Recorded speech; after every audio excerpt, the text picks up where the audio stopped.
आणि आता पुढची महत्त्वाची बातमी आहे लाडकी बहिणी संदर्भातली।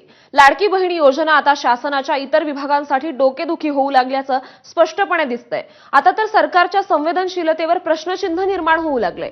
लाडक्या बहिणींसाठी निधी जमवणाऱ्या सरकारला आता अनाथांचा विसर पडल्याचं पाहायला मिळतंय। लाडकी बहिणी योजना सुरू झाल्यापासून बालसंगोपन योजनेतील बालकांना निधी दिला जात नसल्याची गंभीर बाब समोर आली आहे। निधी मिळत नसल्यानं पालन पोषण संगोपन कसं होणार असा प्रश्न निर्माण झालाय। हा निधी वितरित न झाल्यानं 1 लाख मुलांच्या भवितव्याचा प्रश्न निर्माण झालाय। त्यामुळे राज्य सरकारच्या संवेदनशीलतेबाबत मोठं प्रश्नचिन्ह निर्माण झालंय। विधानसभेत गेम चेंजर ठरलेल्या महिला आणि बालविकास विभागाच्या अंतर्गत येणाऱ्या लाडकी बहिणी योजनेसाठी सरकार काहीही करायला तयार आहे। मात्र त्याच विभागातील बालसंगोपन योजनेतल्या अनाथ मुलांना सरकार सुद्धा अनाथ करू पाहतंय का असा सवाल आता उपस्थित होऊ लागलाय।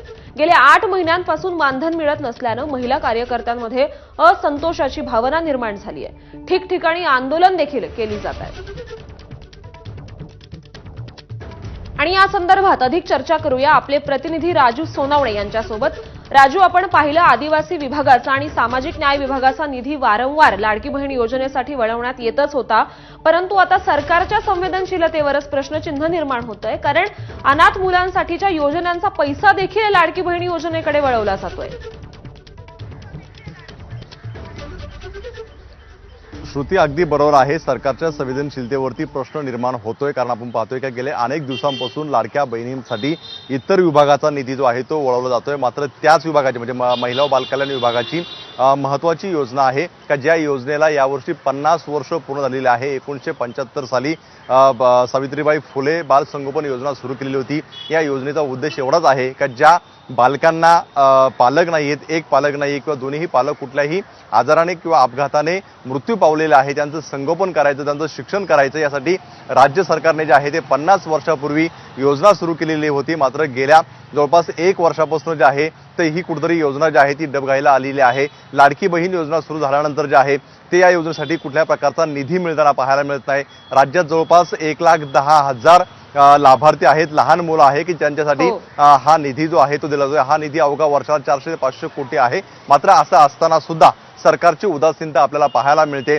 राज्यभरातून अनेक ही लहान मुलं असतील किंवा त्यांचे सांभाळ करणारे पालक जे आहे ते सरकारकडे मागणी करतात का किमान याची रक्कम जी आहे ती द्यावी, जेणेकरून आमचं शिक्षण असेल किंवा आमचं संगोपन होईल। मात्र त्यांच्या पदरी निराशा होताना पाहायला मिळते। आपण पाहिलं का जवळपास 1,10,000 आहेत आणि अनेक प्रस्ताव आहेत का 1-1, 2-2 वर्षापासून ते मंजूर झालेले आहेत, मात्र त्यांना कुठल्या प्रकारची जी आहे ती मदत मिळताना पाहायला मिळत नाही। त्यामुळे सरकारच्या संवेदनशीलतेवरती एक प्रकारे प्रश्नचिन्ह जो आहे तो मोठा उपस्थित होताना पाहायला मिळतोय। एकीकडे गेम चेंजर ठरलेल्या लाडक्या बहिणीसाठी लाखो करोड रुपयाचा जो आहे तो निधी उपलब्ध केला जातोय, मात्र दुसरीकडे अनाथांसाठी जे आहे ते हा निधी का उपलब्ध केला जात नाही। एकाच विभागाच्या ह्या 2 योजना आहेत, एका योजनेला मोठ्या प्रमाणावरती जी आहे ती आपल्याला वळती बाजू पाहायला मिळते, मात्र दुसरी योजना जी आहे ती बंद पडण्याच्या मार्गावरती आलेली आहे। त्यामुळे सरकारचा संवेदनशीलतेवरती हा प्रश्नचिन्ह जो आहे तो मोठा निर्माण झालेला आहे। खरं तर आपण पाहतोय का या मुलांचं शिक्षण आणि संगोपन होण्यासाठी महिन्याला साधारणतः 2250 रुपये देण्याची ही योजना आहे। मात्र गेल्या अनेक दिवसांपासून जे आहे ते कुठेतरी हे सगळी रक्कम जी आहे ती थांबली गेलेली आहे। त्यामुळे यांचा उदरनिर्वाहाचा प्रश्न असेल, संगोपनाचा प्रश्न असेल किंवा शिक्षणाचा प्रश्न जो आहे तो समोर आला। योजनेमुळे इतर योजनांवर त्याचा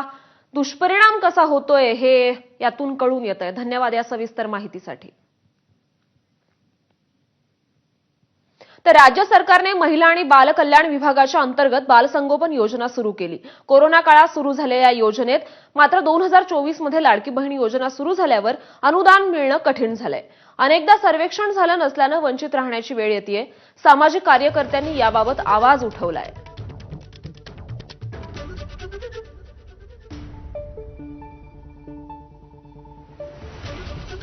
आपल्यासोबत काही या योजनेतील लाभार्थी ज्या अपात्र ठरले आहेत ते आहेत आणि आपण त्या कुटुंबाला विचारूया की नेमकं काय घडलं होतं आणि कशा पद्धतीनं ही योजना जी आहे ही योजना आपल्यापर्यंत पोहोचली नाही, काय सांगाल? आता 1.5 वर्ष होत आहे। आम्ही फॉर्म भरले, सगळे प्रयत्न केले, 2-3 चक्रा मारून झाल्या बालसंगोपनच्या ऑफिसमध्ये, पण आमचे फॉर्म नेहमी वापसच येत आहे आणि काही ना काही कमी असल्यामुळे ते फॉर्म वापसच पाठवले आहे आणि अजूनही आम्हाला लाभ भेटलेला नाही आहे आणि काय कमी आहे हे तर सांगतच नाही।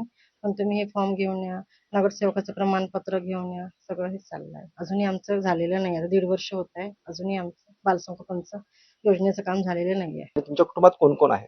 माझ्या कुटुंबात माझी मुलगी, मुलगा आणि मी आहे। माझी मुलगी आता 12वी झाली आहे, माझा मुलगा 7व्या वर्गात गेला आहे आणि मी सध्या दवाखान्यामध्ये काम करत होते, पण आता माझी तब्येत चांगली नसल्यामुळे हे काम करू शकत नाही. मी पण घरीच आहे. तर मला आता गरज आहे की मला या योजनेतून काही लाभ मिळाला पाहिजे बा, ही अपेक्षा आहे माझी.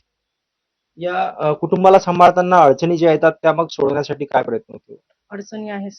माझं सगळं आता अडचणच आहे. दवाखाना झाला, हे झालाय आणि आता मला सगळे माझ्या मुलाचे शिक्षण आहे, शाळा चालू होईन. आता काय काय करणार आहे मी? तुम्ही अपात्र ठरल्या, पण जे लोक पात्र ठरले त्यांच्या सुद्धा समस्या समोर येतात आहे. अनेक लाभार्थ्यांना या योजनेचा लाभ मिळत नाही, ही सुद्धा एकूण समस्या समोर येत आहे. काय सांगाल यावर?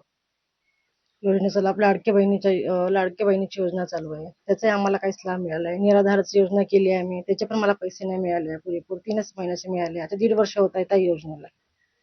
म्हणजे मला गरज आहे, तर मला कुठल्याच योजनेचा लाभ मिळालेला नाही आहे. एकनाथ चौधरी, एबीपी माझा, वर्धा.